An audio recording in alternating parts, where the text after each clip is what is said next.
안녕하세요. 법무법인 기성수석 변호사 이준 변호사입니다. 줄여서 리변이라고 불러주십시오. 세상에는 참 속상하고 억울한 일이 많습니다. 제가 다루는 사건 중 좌절해 계신 분들에겐 희망을 드리고 일반 시청자분들에게는 피해를 입지 않도록 예방을 하셨으면 하는 마음에 저는 오늘도 내일도 변호록을 기록해 볼 예정입니다. 오늘 소개해드리고자 하는 사건은 지식산업센터 관련된 상담 내용을 소개해드리려고 합니다. 최근 경기도 평택에 위치한 지식산업센터 수분양자로부터 약정했던 용도 변경이 불어댔음을 이유로 계약을 취소하고 싶다는 상담 사례가 있었고, 이에 관련하여 자세하게 상담을 드려서 이를 좀 소개해드리고자 합니다. 해당 상담은 경기도 평택시에 위치한 지식산업센터의 수분양자께서 주셨던 상담인데요.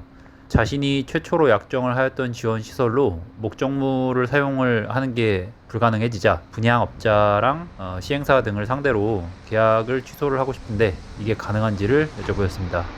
해당 사건에 대해서 저희 법무법인은 상담자의 사례와 거의 유사하다고 볼 수 있는 판례를 찾아서 상담자에게 취소가 가능하다라고 말씀을 드렸고, 이에 대한 법적인 근거 또한 설명을 해드렸습니다. 먼저 지식산업센터에서 지원시설이라는 것이 있고 이제 공장이라는 것이 있는데, 이 지원시설과 공장은 들어올 수 있는 업종도 다르고, 그리고 또 이에 따라서 분양 가격도 많으면 거의 2배씩 차이가 날 수 있는 그 정도로 차이가 납니다. 그렇기 때문에 상대방이 분양 계약 당시에 공장에서 지원시설로의 어떤 용도 변경에 대해 확약을 했다면 이는 저희가 확보한 대법원 판례상 계약의 매우 중요한 부분에 해당을 한다는 점을 먼저 말씀을 드렸습니다. 그래서 의뢰인한테 이런 부분은 설명을 드리되, 그 의뢰인분의 경우에는 계약을 체결을 하게 된 과정 및 계약서를 작성을 하는 과정에서 이러한 용도 변경을 하고 싶었다라는 것을 확실하게 추측을 할 수 있는 증거가 조금 애매하셨습니다.